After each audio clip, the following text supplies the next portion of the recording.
இன்றே டவுன்லோட் செய்து உங்கள் ஃபேவரட் ஷோக்களை என்ஜாய் பண்ணுங்க. மிதுன ராசி யாரு இருக்கா? மிதுன ராசி. ஓகே, உங்களுக்கு ஏதாவது தனிப்பட்ட கேள்வி இருக்கா?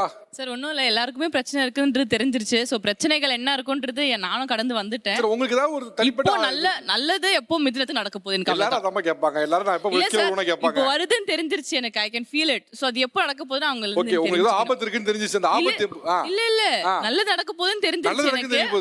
நல்லது எவ்வளவு சீக்கிரம் என் கைக்கு வருதுன்னு தெரியும். பாசிட்டிவா அணுகுறீங்க. கேட்போம். அவங்களுக்கு வந்து என்னன்னா நல்லது நடக்க போதான், அந்த நல்லது எவ்வளவு சீக்கிரம் நடக்குன்னு தெரிஞ்சுக்கணுமா. நைஸ். அப்படி இல்ல சார். மிதுன லக்கணம் மிதுன ராசியில பிறந்திருக்காங்க. இப்ப ராசியின் அடிப்படையிலும் சரி, லக்கணத்திலும் குரு உட்கார்ந்துருக்கனால ஒரு மன அழுத்தங்கள், ஒரு குழப்பங்கள் இருந்துக்கிட்டு இருக்கு. வீட்டை விட்டு வெளியே போயிடலாமா, வீட்டுக்குள்ளேயே இருக்கலாமா, ஊரை விட்டு போகலாமா, நாட்டை விட்டு போகலாமாலாம் யோசிக்க தோணும். ஸோ அதை கடந்து இந்த குரு பயிற்சிக்கு அப்புறம் பொதுவாகவே இவங்களுக்கு பொருளாதாரம் சார்ந்த விஷயங்களில் மிகப்பெரிய ஏற்றம் உண்டு. அதே போல் இவங்களுடைய இயல்பான குணம் என்னென்னா, இவங்க மனசு எதை சொல்லுதோ அதை மட்டும் தான் கேட்பாங்க. இவங்க கூட இருக்கவங்க யாராச்சும் இல்லைம்மா நீ செய்கிறது கொஞ்சம் தப்பாக இருக்குது, நீ கொஞ்சம் பார்த்து செய்யணும்னா அடுத்த செகண்ட் அவங்க கட்டு. அது ஃப்ரெண்டாக இருந்தாலும் சரி, யாராக இருந்தாலும் சரி, இவங்க கூட யார் நீ சொல்கிறதெல்லாம் கரெக்டுமா, நீ சொல்கிறதாம சரிம்மான்னு சொல்கிறவங்க தான் கூட வண்டிலையும் வர முடியும், கூட கார்லேயும் வர முடியும். இல்லைன்னா அவங்க கட் பண்ணிவிட்டு அம்மாவாக இருந்தாலும் சரி, அண்ணனாக இருந்தாலும் சரி, கட் பண்ணிட்டு நாளை பார்ப்போம்ட்டு போயிடுவாங்க. மிதுன ராசி வேற யாராவது இருக்கீங்களா? மேலே கொடுங்க. உங்களுக்கு ஸ்பெசிஃபிக் ஏதாவது கேள்வி இருக்கா சார்? கொஞ்சம் ஜாதகம் இருக்கு சார். 8-9 இயர்ஸாக இந்த சினி ஃபீல்டில் ட்ரை பண்ணிட்டு இருக்கேன் சார். ஆப்பர்ச்சுனிட்டி வந்து ப்ராப்பராக மாட்டல. நான் வரும்போது எப்படி வந்தேன்னா, ஒரு ஷாருக் கான் மாதிரி ஒரு பெரிய ஸ்டாராக வரணும் அப்படின்ட்டு தான் இந்த ஃபீல்டுக்குள்ளே வந்தேன். ஆனால் இன்றைக்கி இது நிலைமை எப்படி இருக்குன்னா, எனக்கு ஒரு ஆப்பர்ச்சுனிட்டி கிடைச்சா போதும். ஸோ அந்த மாதிரி ஆயிடுச்சு. அது எதுக்கு இதுக்குள்ளே காலை வச்சோம், இப்போ போக முடியல, இருக்கவும் முடியல, அப்படி ஒரு இது ஆயிடுச்சு. நான் அந்த மேடம் ஒரு இது சொல்லுவாங்க, அவங்க வீடியோஸ் நிறையா பார்த்துருக்கேன். இந்த மாதம் உனக்கு நல்லது நடக்கும், அடுத்த மாதம் நல்லது நடக்கும் சொல்லி சொல்லி இப்போ அவர் நவம்பருக்கே கூட்டின்னு போயிட்டாரு. ஓகே, அவங்க வீடியோ பார்த்து நல்லது நடக்கும் அவங்களுக்கு தான் இப்போ பார்த்து கொஞ்சம் அந்த உயிர் வாழ்ந்துன்னு இருக்கேன்னு வாங்கல. ஸோ அவங்களது பார்த்தா வாழ்ந்துன்னு இருக்கேன். நாளைக்கு நல்லது நடக்கும், நாளானிக்கு இல்ல ஆக்சுவலா இதுக்கு மேல காலரை தூக்கி விட்டு கெத்தா நடக்க வேண்டியதான். நான் ரெண்டாவது குரு சொல்றீங்க, அவங்க சொல்றாங்க எல்லாத்தையும் சொல்றீங்க. சார் ஒரு குழந்தையால வந்து ஒரு 2 கிலோமீட்டர் தான் நடக்க முடியும். அந்த குழந்தை முதுகுல ஒரு 20 கிலோ வெயிட் இருக்குன்னா அதனால நடக்க முடியாதுல்ல. முடியுவான்னு சொன்னா அது பேசாம நடந்து போயிடுற மாதிரி தலைக்கு மேல குரு இருந்தாரு, ஜென்ம குரு. ரொம்ப படாத பாடு பட்டிருப்பாங்க. எடுத்தோடனே நல்லா இருக்க மாட்டேன்னு சொன்னா யாருக்கா இருந்தாலும் கோவம் வரும்ல. இந்த அடுத்த மாசம் நல்லாயிருவேன், இந்த மாசம் நல்லாயிருவேன்னு சொல்லி அப்படியே கூட்டு போயாச்சு. இப்போ உண்மைக்கே தனக்காரகன் தனஸ்தானத்துல வரப்போறான். இதை தாண்டி வேற ராஜயோகம் ஒண்ணுமே இல்லை. கண்டிப்பா இவருக்கு வருமானம் வருதோ இல்லையோ, குடும்பத்துல வருமானம் வரும். அது நம்மளுக்கு வரணும் இல்ல மேம், நம்ம குடும்பத்துல வந்தாதானே குடும்ப பிரச்சனை எல்லாமே சரியாகும். இல்ல அவர் என்ன நினைக்கிறாருன்னா, அவரோட வாய்ப்புகள் பெருகணும்னு நினைக்கிறாரு. அவர் நான் சைன் ஆகணும். கண்டிப்பா இவருடைய பேச்சுக்கு இனிமே ஆளுமை கிடைக்கும் சார். ஆக்சுவலா அவருக்கு ஜூலை 13 ரொம்ப தொழில் நல்லா வந்துடும். அவருக்கு பயப்பட வேணாம். ஆனா எல்லா இடத்துலயும் வாயை மூடிக்கின்னு இருந்தாருன்னா ரொம்ப நல்லா இருக்கும். அது ஒண்ணு மட்டும் தான், வாயை மட்டும் திறக்காம இருந்தீங்கன்னா இல்ல சார், அதனால தான் நிறைய போயிடுச்சு சார். சரிப்பா, கொஞ்சம் வாயை கம்மி பண்ணிட்டா ஆயிப்போம். இல்ல அவர் ப்ராப்ளம் வாய் தான். அவர் வாயை மூடினாருன்னா ஓஹோன்னு வருவாரு. அவர் மூடலன்னா திருப்பி ஷாருக் கான கனவுல தான் நினைச்சுட்டு இருக்கும். ஓகே, மிதுனத்தை பொறுத்த வரைக்குங்க, பொதுவாக இந்த வருஷம் வந்து குரு பயிற்சினால வருமானம் அதிகரிக்கும். அதே மாதிரி குடும்பத்தில் சுப நிகழ்ச்சிகள் ஏற்படும். கோர்ட்டு வழக்கு, நண்பர்களோட ஏதாவது மனத்தாங்கல்லாம் இருந்தால் அதெல்லாம் சரியாகிறதுக்கான வாய்ப்புகள் உண்டு. உத்தியோக உயர்வு, இன்க்ரிமெண்ட் உயர்வு ஏற்படும். ஸோ ஷாருக்கான அளவு இல்லைனாலும் ஒரு ஆவரேஜ்க்கான அளவுக்கு போயிடலாம். ஸோ திருமணமாகாதவர்களுக்கு பொதுவாகவே மிதுன ராசிக்காரர்களுக்கு திருமண வாய்ப்பு ஏற்படும். பிரிந்த உறவுகள் மீண்டும் வரும். வெள்ளி கோல்டு விலை என்ன ரேட் விற்றாலும் தங்கம் வாங்குறதுக்கான வாய்ப்புகள் ஏற்படும்.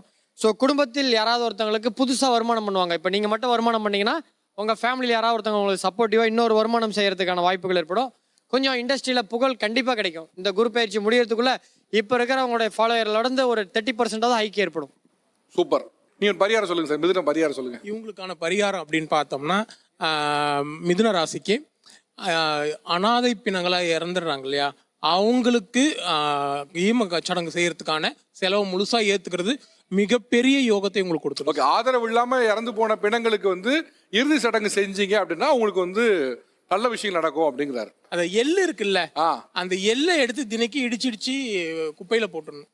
கருப்பு எல்லை இடிச்சு குப்பையில போட்டுடணும். வேஸ்டா போயிடும். பரவாயில்ல, கொஞ்சோண்டு இதை ரெகுலரா பண்ணிட்டு இருந்தானா தொழில இருக்கிற தடையெல்லாம் நீங்கி அவர் எதிர்பார்க்காத அளவுக்கு தொழில் கிடைக்கும். குரு ஜென்ம குருவா வந்தா எல்லா ராசிக்காரங்களுக்கும் கஷ்டமா? ஒரு கொஸ்டின். குரு வந்து சுப கிரகம்னு சொல்றீங்க, அப்போ எல்லாருக்கும் சுபம் தானே செய்யணும் அவரு. ஏன் அவர் வந்து ஜென்ம குருவா வந்தாவோ இல்லை 8ல் உட்கார்ந்தாவோ கஷ்டம் ஏன் கொடுக்குறார்?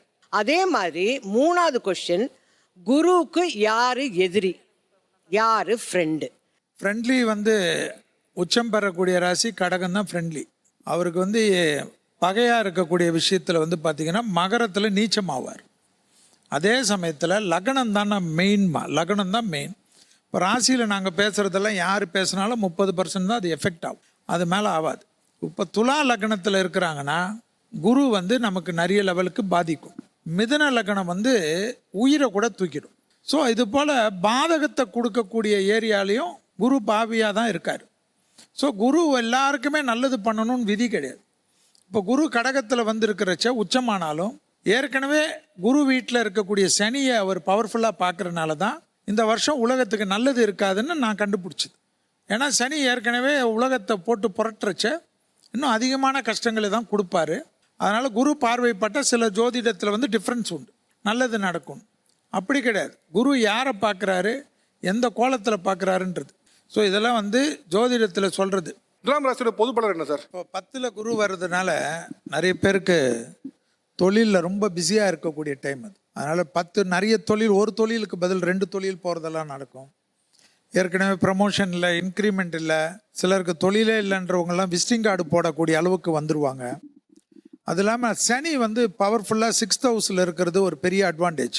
ஸோ இவங்களுக்கு வந்து ரொம்ப அற்புதமாக பார்த்துக்கலாம். ஆனால் ஒரே ஒரு விஷயம் என்னென்னா, கண்டிப்பாக ஹெல்த்தை வந்து தொந்தரவு பண்ணும். ஹெல்த்தில் அலர்ஜிஸ் வரும், முதுகு தண்டுவடத்தில் கொஞ்சம் கோளாறு வரும். அதே போல் ஆங்ஸைட்டி நிறைய வரக்கூடிய டைம் அது, அதை மட்டும் கொஞ்சம் கவனமாக பார்த்துக்கணும். பேரண்ட்ஸ் ஹெல்த்து கொஞ்சம் தொந்தரவு பண்ணும். அந்த பேரண்ட்ஸ் ஹெல்த்தை கொஞ்சம் கவனமாக பார்த்துக்கக்கூடிய நேரம் இது. நீ என்ன? துலாம் ராசி சுவாதி நட்சத்திரம். ஓகே, நீங்க தான் கேட்கணுமா? ஆமா. என்ன கேட்கணுமா? எனக்கு என்னோட பிறந்த வீட்டுக்கும் அந்த அளவுக்கு பந்தம் இந்த 1 வருஷமா சரியா இல்ல. எங்க ஃபேமிலிக்கு, என்னோட ஹஸ்பண்டுக்கும் எனக்கு எப்படி இருக்கும் பந்தம் அப்படின்னு கேக்குறேன். அப்பா அம்மா பிரிஞ்சிருக்காங்களாம்மா? அம்மா இல்ல, அப்பா இருக்காங்க. கரெக்ட். இப்போ உங்க வீட்டுக்காரருக்கும் உங்களுக்கு பிரச்சனை நடக்குது இல்லையா? இது ஒரு இன்னும் 3 மாசம் பொறுமையா இருந்துட்டீங்கன்னா இந்த பிரச்சனை சால்வ் ஆயிடும். சின்ன பிரச்சனை தான், பெருசாலாம் ஒண்ணும் இல்ல. ஆமா, சின்ன இல்ல இல்ல இன்னும் பிரச்சனைகள் இருக்கு. ஏன்னா செவ்வாய் மேல ராகு கேது போயிட்டு இருக்காரு. அது 3 மாசம் தெரிஞ்சா சாதாரணமா நார்மலா ஆயிடும். பார்த்தா அதிகமாயிட போகுது. அதே மாதிரி லக்னத்துல சுக்கிரன் இருக்கறனால பொன்பொருள் சேர்க்கையில உங்களுக்கு கவலை இல்ல, பிரச்சனைகள் வராது. நிறைய நகை வாங்குற யோகங்கள்லாம் நல்லா இருக்கு.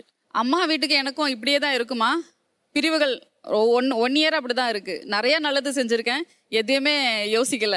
அம்மானால உங்களுக்கு அதிகமாக விரயங்கள் இருக்கிறதுனால அம்மானால பெரிய நன்மைகள் இல்லை. அதை அப்படி சொல்லிட்டு விட்டுற முடியாது, நீங்க செய்ய வேண்டியதை செஞ்சிருங்க. இப்ப ஏதாவது சொத்து வாங்குற யோகங்கள் உங்களுக்கு இருக்கு. எனக்கு அதெல்லாம் பிரச்சனை இல்லை சார். எனக்கும் எங்க ஹஸ்பண்டுக்கும் வந்து சார் 4ஆம் தேதி 12ஆம் இடத்துக்கு போயிருச்சு.